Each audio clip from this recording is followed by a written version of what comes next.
Today we'll be cooking tilapia fish. Okay, it's tilapia, fried tilapia with onions and tomatoes.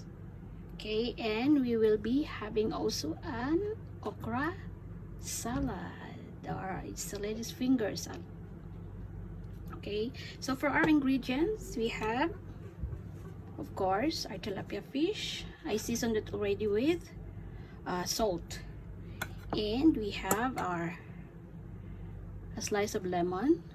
We have the garlic, the onion, and the tomato. I slice it thinly. Okay, and just a little bit, maybe a quarter of a tomato. And we have our chili garlic, cherry garlic, no, I mean green chili, sorry for that. And we have the coriander chopped already. And for our okra salad, we have the, of course, our latest finger. Okay, we have a lemon, or you can use vinegar. We have tomatoes, onions, and of course we have also the coriander. And one more is the green chili. This is the long one. It's not too spicy. And so some of you are wondering why I am talking in English when Pilipina naman ako. So isa lang yung purpose ko dyan, guys, to broaden the audience. Kasi may mga audience tayong iibang lahi, kaya nag-i-English ako. So gagawin ko ngayon, I will do the mix. Taglish tayo, okay? I will do my best para maintindihan din ng iba nating audience na hindi Pilipino or hindi Pinoy. Okay, so first one, we have to season our tilapia. So it depends on you.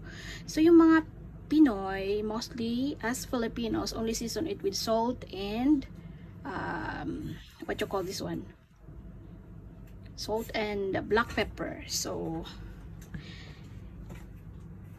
ako today,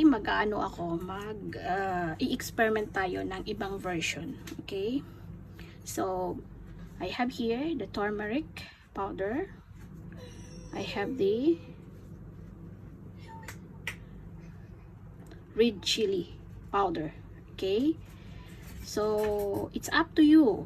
Which do you prefer? Kung prefer mo yung pepper at saka salt, okay lang. So yung gagawin ko, I will mix both of this powder together. Okay.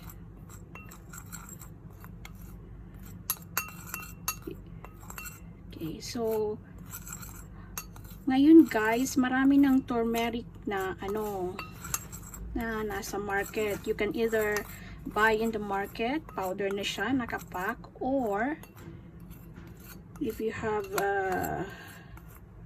this one, turmeric plant, pwede nyo siyang tawag dito, yung ano ba yung tawag doon, yung hindi kaka-harvest nyo, you can either dry it and grind it. Yun ang magiging turmeric nyo. So kung hindi available, you can either use only black pepper. It's up to you. So in there is my lemon. Okay.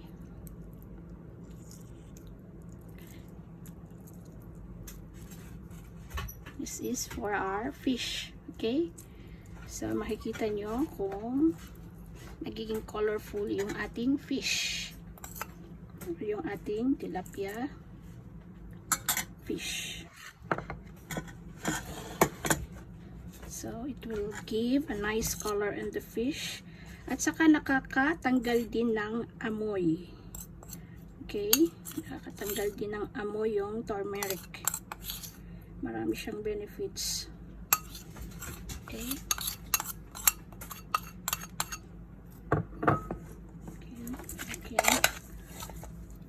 Put that one. See, malaking tilapia to guys. So, yung ginawa ko ay only use 5 pieces dahil tatatlo lang kami. Okay. See? See the head? It's a big one. It's a big tilapia. So, pero mawawala yung tilapia mamaya sa aking luto kasi i-reserve ko to para sa akin. I just like it fried without anything. Mas gusto ko yung fried. So, ito yung sekreto ko para ma-mix siya. You can do it like this. Okay, shake, shake, shake. Okay. So, kung ayaw nyo nung yung makulay, you can either do this one and then wash, or you can just leave it like this. So, hindi ko na to siya huhugasan. Okay. So, kasi nakakawala din ng langsa tong turmeric. So, nasa sa inyo na if you will use only black pepper or salt, or you can try mine.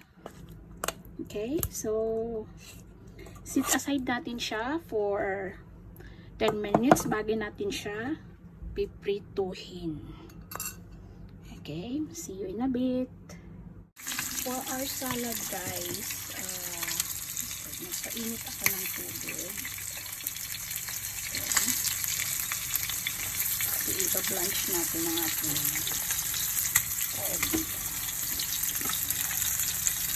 with finger and tilapia buhay pa naman.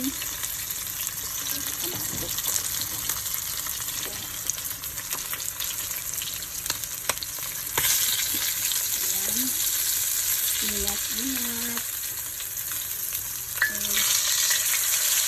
Babalik pa rin ang yan ang sinasabi kong color down.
Nakabuti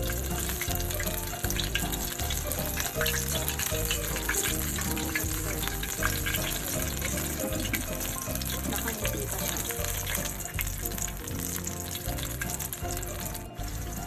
Guys, it's time to put our okra in there. Ingat.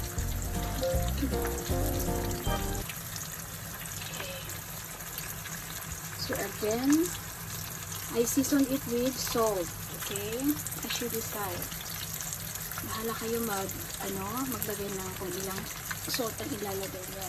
Okay? Para ma-absorb ng ating okra.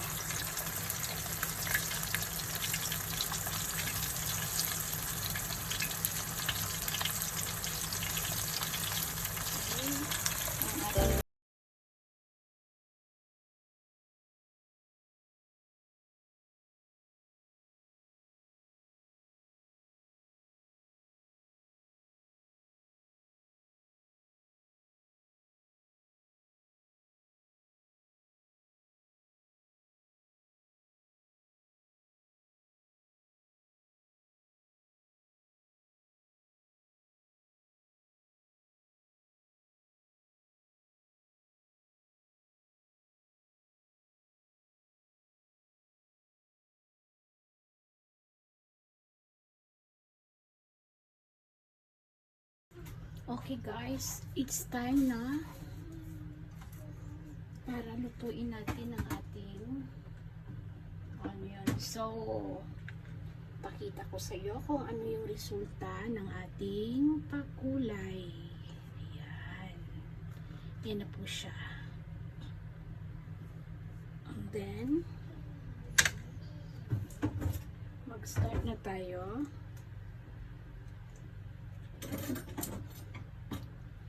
Yung pinagprituhan ko pala guys, yun din yung mantikang ginamit ko. Sayang, tipid tips yun. Tilapia lang din ang iluluto mo dyan. So, pwede mo na rin gamitin yan. Okay, in our garlic. Brownin natin konti.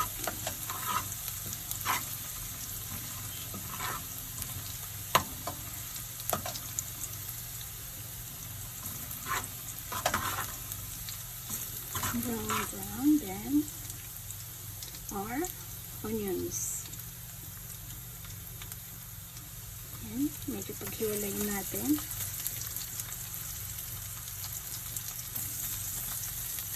Okay.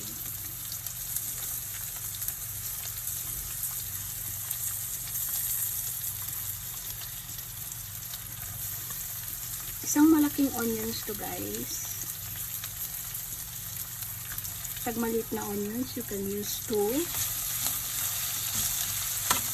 And in our green chilies.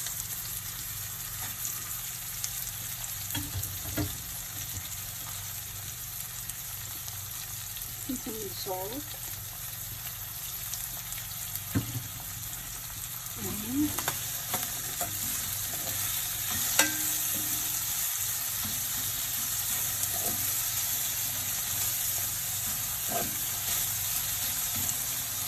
i-caramelize natin yung onions natin guys.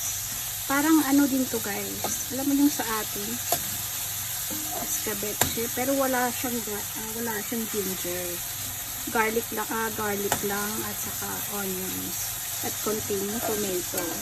Hindi rin mo rin siya pwedeng sabihin salsa kasi kakaunti lang yung tomatoes na ilalagay natin. So, dalisin lang pag malapit na siyang maluto. Sapat lang natin ano yung ating tomato. So, yung kulay ng ating mantika, ayan, naging kulay na rin ang ating onions.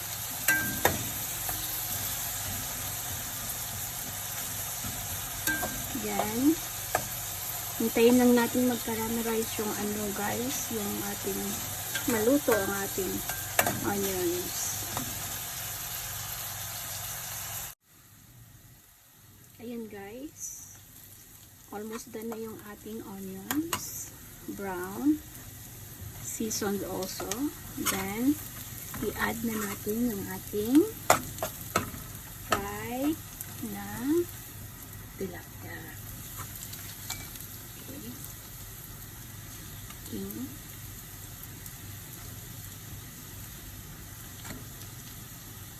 There. So, gaya ng sinabi ko kanina, para sa akin to. Ganito lang yung kakainin ko.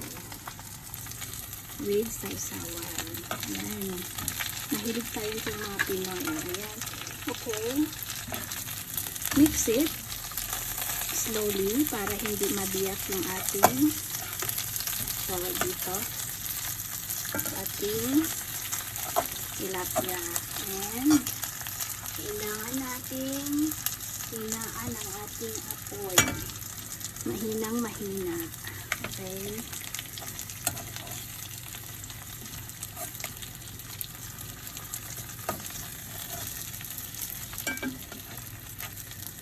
Hayaan natin silang sorry, ayun, sinasabi ko, ayun, ang sinasabi ko, nabiyak ng isa.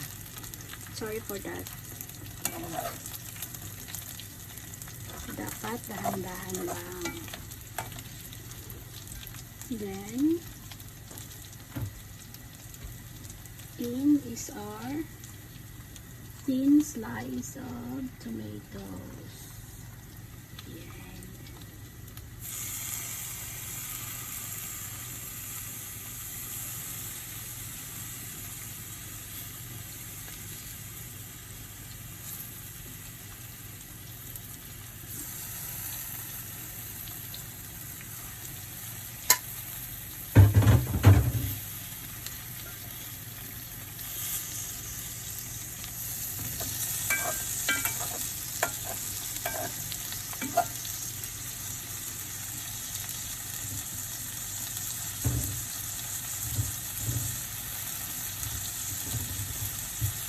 Then, add natin yung half ng ating coriander leaves. Okay. Yan, mahina na apoy, guys, ha? Low heat para ma-absorb ng ating fish ang ating onions.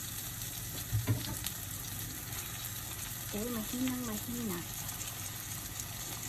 Then, we have to cover it.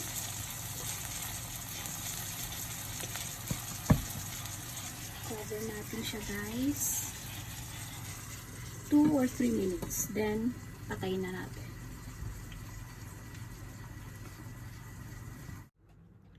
Okay, guys. Habang hinihintay natin maluto yung yung ating tilapia. Almost na talaga maluluto yan. We will be doing our okra or lettuce finger salad. So, nagawa ko na yung iba. So, I still have 5 more here to show you kung paano ko ginawa. So, ganyan lang siya, guys. So, after blanching it into hot water, hindi naman blanch kasi medyo mahaba-haba ng pagpakulo hanggang maging soft. Palamigin nyo muna. Okay? Kasi pag isinama mo na siya agad doon sa ating tomatoes at saka sa tawag dito onions, hindi na siya magiging crunchy. Lulutuin niya rin yung ating kamatis at saka yung ating onion. So, dapat you will let it cool down first, okay? Before mixing with the other ingredients. So, done na nating gayatin ang ating okra. So, in is our onions, the quarter of onions, then our chilies,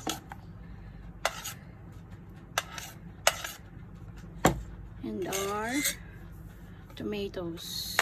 See, it's a big tomato. I love tomatoes, that's why marami akong nilagay. So, see. Okay. in na natin. Then we have our salt as you desired.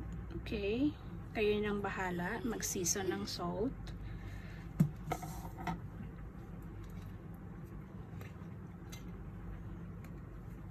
Then olive oil, optional. If you have olive oil, you can add it.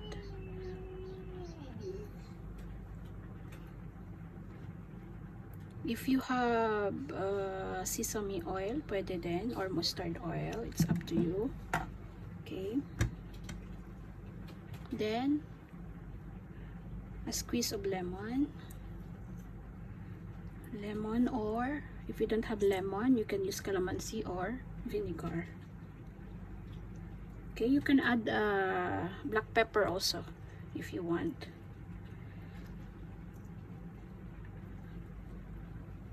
Then mix everything together.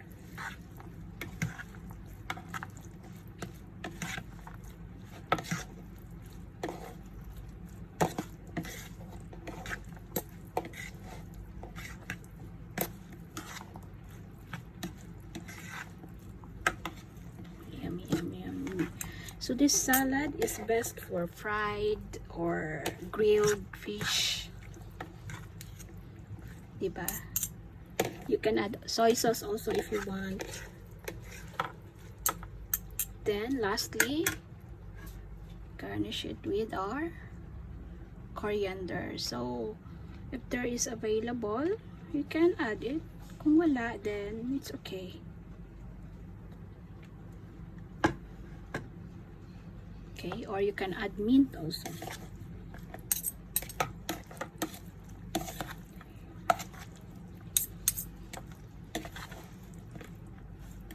Okay. So then you have it now. We have our okra salad. Okay guys, here's our finished product. Okay, we have our fried tilapia with onions and our okra salad. Okay, so let me end my vlog today. Again, for those who did not yet subscribe my channel, please do subscribe, like, comment, and tap the notification button to stay updated on my next video. Thank you for watching guys. Hope you enjoy. Keep smiling. Keep safe. Bye bye.